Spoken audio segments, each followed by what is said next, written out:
So, I am from CivTech. Does anybody know what CivTech stands for? No. If I were to tell you our mission is to drive daring and innovation in the civic world, does anyone want to have another guess at what CivTech could stand for? Civic technology. Exactly, you've got it, civic technology.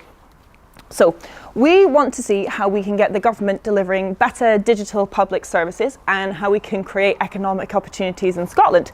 And along the way, how we can tap into some of the innovative kind of tech startups that are around. Now, about October 2015, we started talking around government, the procurement of digital, and particularly innovation. So what we did was we went and we spoke to startups, we spoke to some SMEs, we spoke to students, academics, the public sector, and we kind of said, what's the situation? Why don't you really get involved? Like we've got Skyscanner, FanDuel, a couple of big companies in Edinburgh. Why aren't we using them and their knowledge?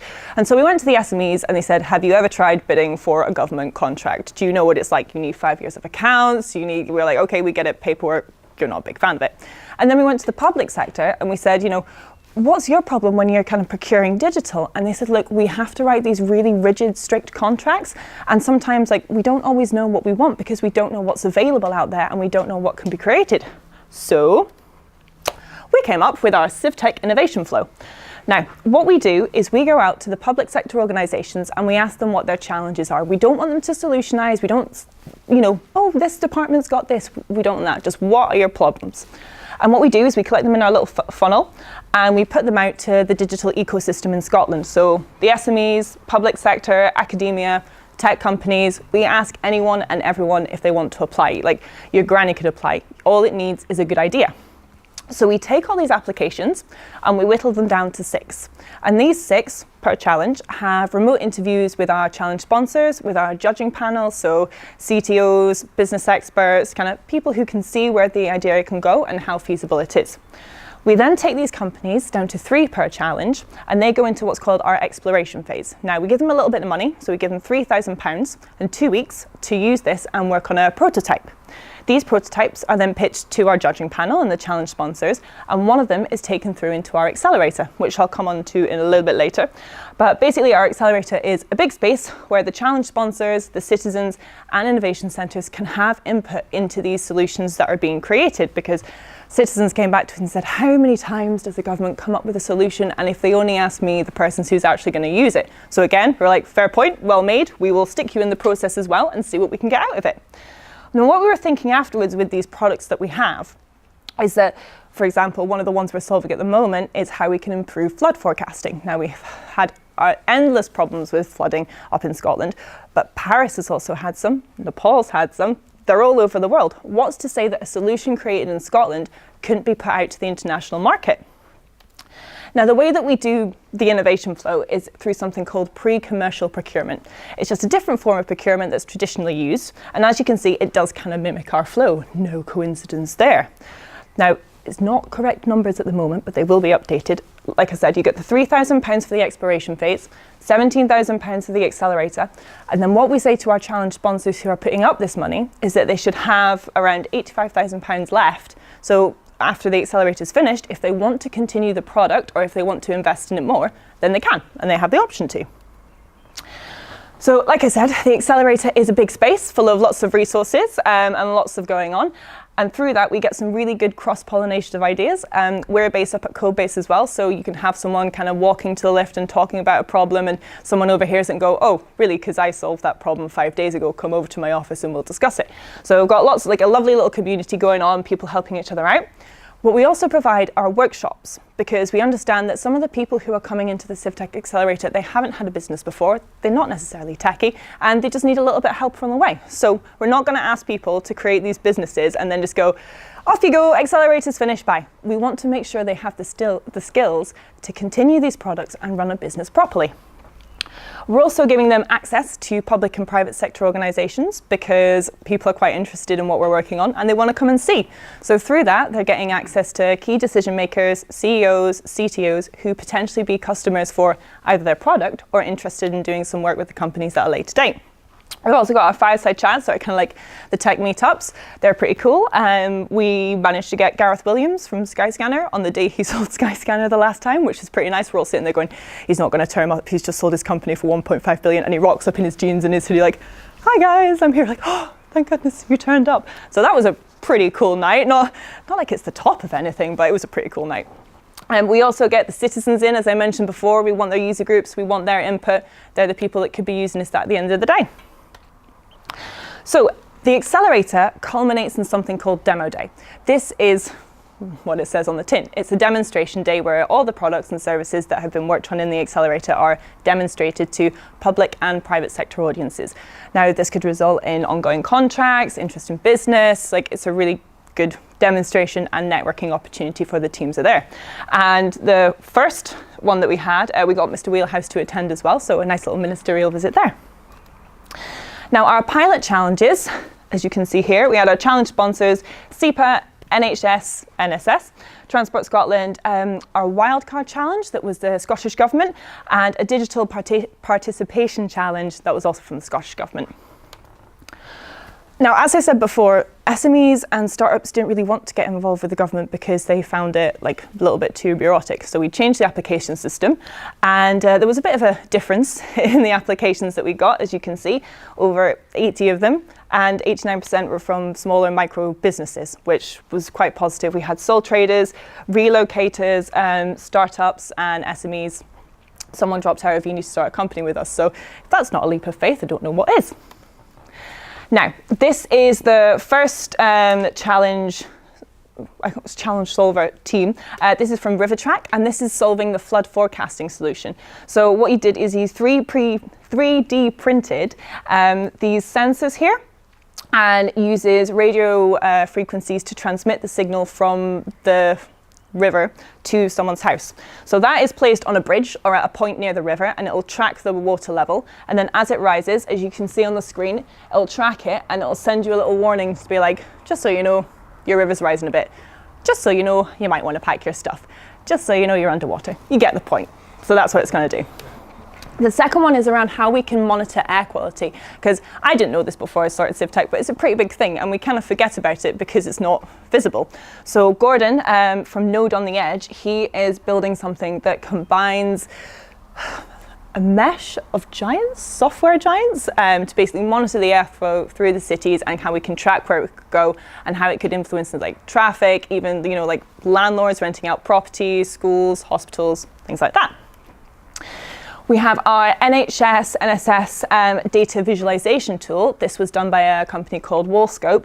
And you can't just see there, but basically they've created a dashboard where you can see all the different prescriptions for certain medications to see like basically the spread, kind of if there's anything they can do about it, if it's a health issue, if it's a societal issue, and help them indicate kind of the trends that are going on. We have Symphonic, who were around data accessibility. I don't have a picture because they are around connecting up secure networks and things like that. So a picture would be a little bit counterproductive. But yeah, their accessibility is they're looking at how we can join up all the different systems within public sector organizations and make them accessible to the people who need it. So for example, if you break your arm, the radiologist has certain medical records, but he might need other access to your medical records, say like he finds an anomaly or something like that. So it's trying to make sure that everyone has the right information that they need. Then we get on to our Transport Scotland. How can we improve tourist destinations up and down the A9? Some of you might know about the A9 dualling programme that's going on. It's going to be fantastic. We're not going to have to sit behind all those lorries forever now. And it's also going to feature a very cool app. This is going to be Highland Discoverly Whereverly app, and basically it's going to, as you're driving up, you can select different bits that you're interested in, like castles, distilleries, all sorts of tourist destinations. And as you're driving up, you can listen to the radio stations that will tell you about these themes, or can ping you. So say you're coming up to an exit and it'll go, in 5 miles, there's like a nice little traditional place that does a really good granny soup or something like that. So making sure that these small local tourist sites aren't lost within the big dualling process. And then we have XDesign, who are working on how, with the A9 dualling program as well, how we can create smart roads. So what they've created is road something pothole They're going to monitor potholes before they happen. It's got a very long name and it's really, really cool. And I can't quite remember it at the moment, but it's very cool and it's very accurate. You mount the camera phone on the dashboard, and as you're driving along, it will predict the motion as you're going. So the point is, basically at the moment, Transport Scotland don't really have a way to monitor potholes. It's someone driving around going, your road doesn't look very good. There might be a pothole there. All right, well, let's see how it develops. Whereas this one is going to detect the surface of the road, so to see how water levels and weather and things like that could turn it into a pothole and might need repairing. Ooh. We've got our cybersecurity people, Wallet Services. They are working on blockchain for us and how we can implement the best practice into the government. They were one of the wildcard challenges, and the difference between the wildcard challenge and the normal challenges that we put up is that a wildcard challenge is around a theme. So this theme was cybersecurity, and it was basically, we know we need to do something about it, but we don't know what. Wallet Services came back and looked at how we could implement blockchain into the systems, making them safer. Then we have Ditto, our other wildcard solution, and they are looking at how it can make people safer online, making it easier to be safer online.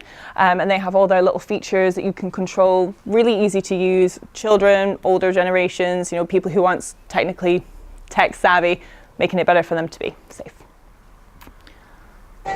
Some of this And will video. work, some of this won't work, and that's a good thing. It's about reaching out, making ourselves more open and embracing the potential for new ideas. For me, that's the kind of really exciting bit of what Civitec's doing.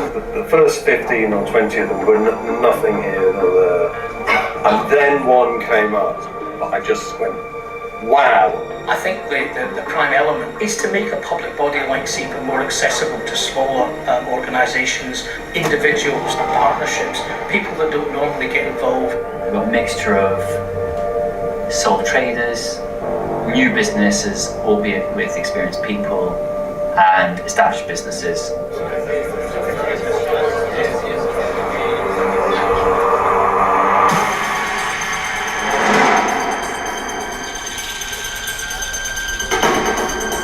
there's real potential here, quite profound potential around how the government. That wasn't supposed to happen. If you can just bear with me one moment. And now I can't even get the mouse. Let's try it again. Kind of broke the momentum a little bit, but it's really good if we could get back into the zone, and we'll go from there. You are just mind-blowing. Sorry, guys.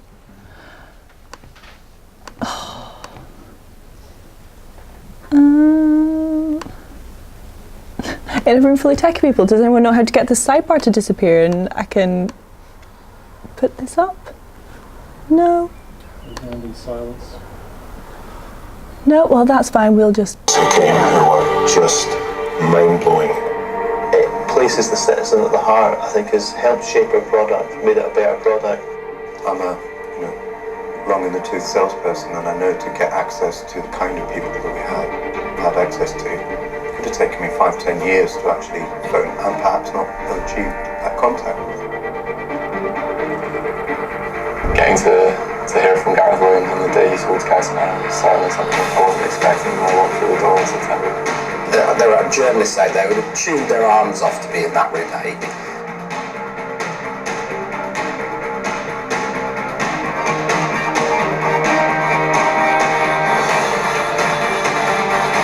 The environment sharing is massively important. We are just hugely let forward. It's been a people talk about roller coaster rides. The only thing for us is that we're on the down bit. The end result has just been fantastic. It's remarkable. I think it's just amazing what's happened. It was a whole new experience. Exciting, scary, daring, dynamic, hard work, challenging, totally groundbreaking, Demanding but awesome. just do it.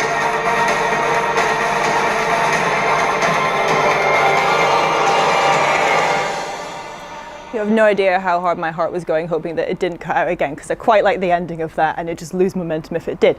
But now we've successfully played the video